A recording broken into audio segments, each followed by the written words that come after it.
Hey everyone, welcome to our Chapter 7 discussion. We're looking at capital gains now and other sales of property and how that might generate income or losses.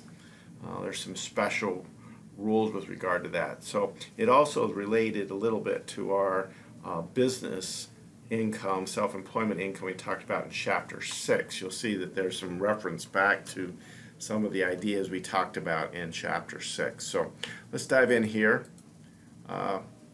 So when you're going to calculate your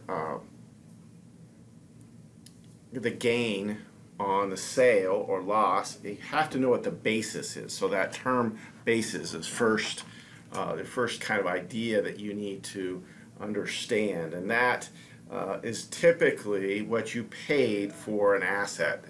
So, and that includes what doesn't matter whether you bought it for cash or you took out a loan, so a debt obligation. It's just the purchase price, at least if you bought it. Those are the simple things. However, there can be other ways that you can receive assets or transfer assets to an individual or a business for that matter. And one of them is if you inherited it, and notice that there's a difference there. It's the fair market value at the date or an alternative valuation date. That's 6 months after, and that depends on how the estate tax return is filed. So you have to pay attention to that when you're talking about an asset whose basis that you inherited, and the basis is developed from that going forward. So if it's transferred in the form of a property settlement, we talked a little bit about alimony back in an earlier chapter. If you transfer between the spouses when they get a divorce, if one spouse transfers a house to the other, or a car or boat or whatever, their basis goes over. So if spouse A bought a truck for $50,000 and transfers it to spouse B in the event of a divorce as a property settlement, then the basis of spouse B is the same as what it was for spouse A. It's called carryover basis.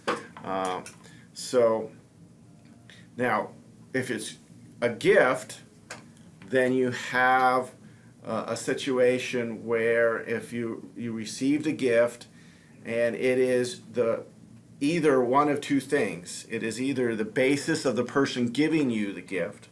So if, again, let's go back to our truck. If I bought the truck for $50,000 and I give it to you as a gift, it is you either get my basis, or if the fair market value of that truck is less than my basis at the time of the gift, okay, so which it would be in the terms of a truck, when I transfer it, the fair market value becomes the basis for the receiver. So if the fair market value is lower than what the basis was of the giver, then it becomes the fair market value. If it's above the basis, then the basis transfers from the giver to the receiver. Now, when we use the term adjusted basis, then it is the cost of the asset, or whatever the basis was when we received it. So whether it be an inheritance or a gift or whatever, it's whatever we started with, and then we reduce it by any accumulated depreciation. So that's only assets that are subject to depreciation, and those are business use assets. We're looking at how it's used, not necessarily the kind of asset at this point, but that it's used in the business and is subject to depreciation. So land would not have accumulated depreciation, but a building or equipment would. So your gain or loss is the difference between what you sell something for and your adjusted basis. So you take the beginning basis, you subtract any depreciation, And what it doesn't mention here is you also add anything that you might have done to improve the asset, and then you compare that to how much you sold it for. And again, the selling price could include somebody assuming a loan or you getting a loan in order to sell it.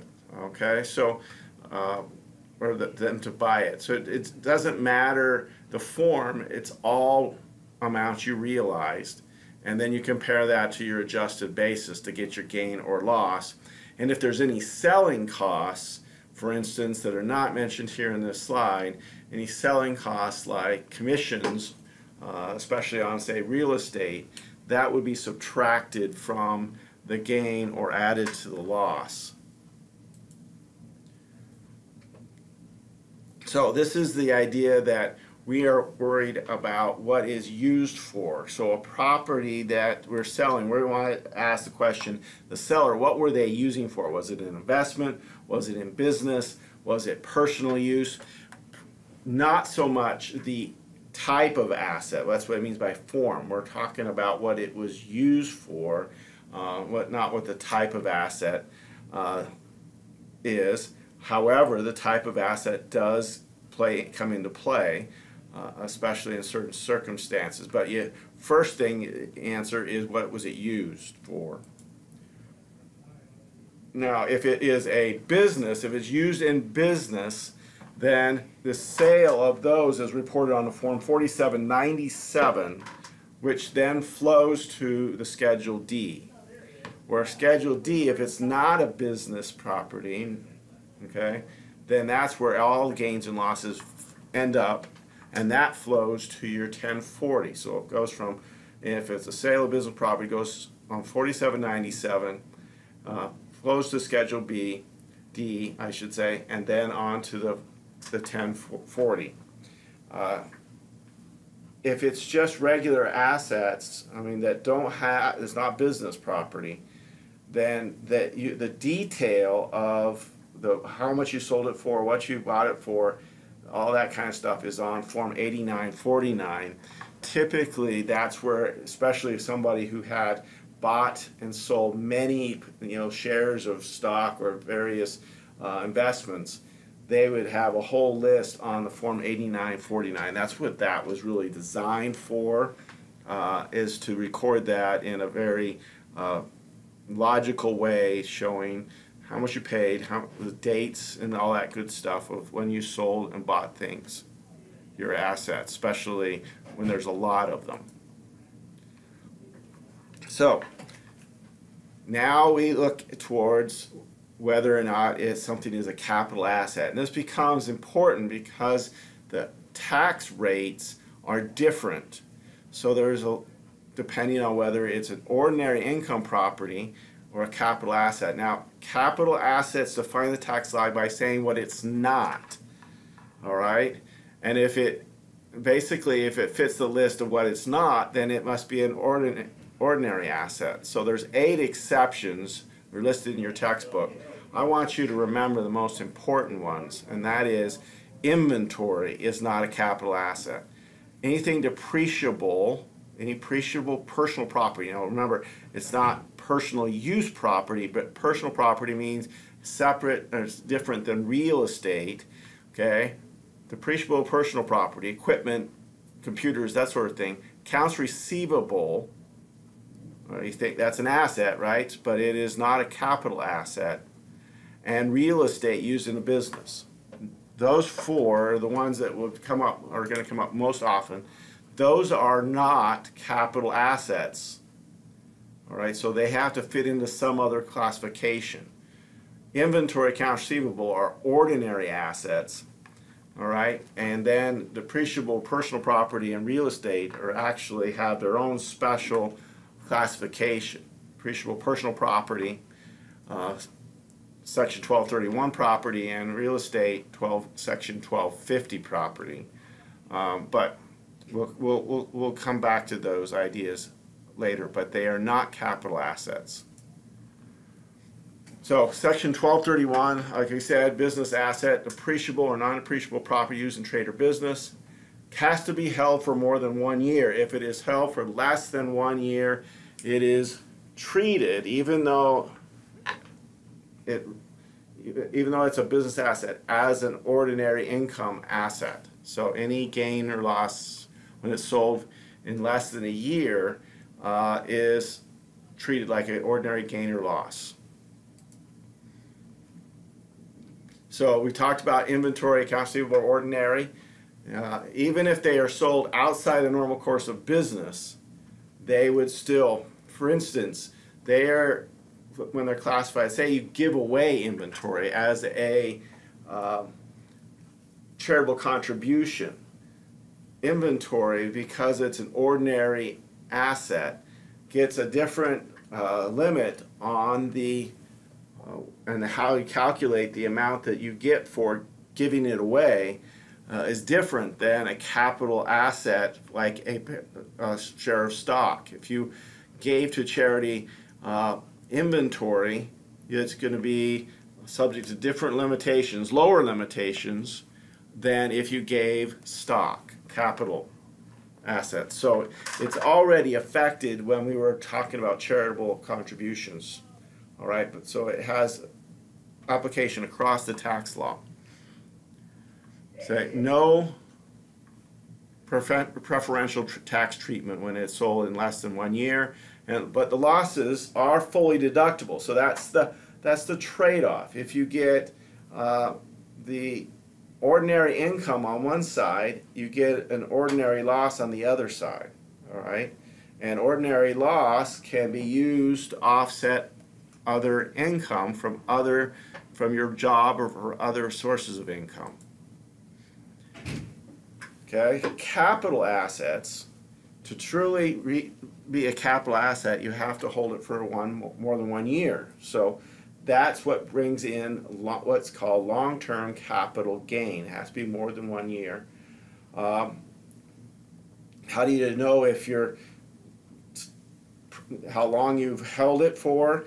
Well, if you got it through a gift, you usually get to include the time that the giver gave it to you. So if grandma gives you that truck, we get to count the time that she had it if we used her carryover basis.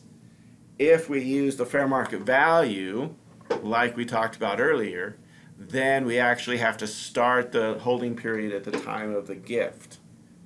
All right, and then there's this nice deal, at least currently in the tax law, where it says if you inherit something, it's always considered long-term. So even if you hold it for 2 months after they die, it's considered long-term because of this provision. So it doesn't really matter what the time period is. So here's the crux of why we're worried about having a long-term capital gain. So any asset that fits the definition of a capital asset, meaning it's not inventory, it's not property, that is depreciable, so forth, and is sold, you know what the basis was, you compare it to your how much you realized, and then you get to calculate your taxes based on these rates. And if you compare these rates to the rates at the back of your textbook, the tax rate tables, these are lower. So for the people in the 10 and 12% tax bracket, they have a 0% tax on their capital gains. All right, that's significant.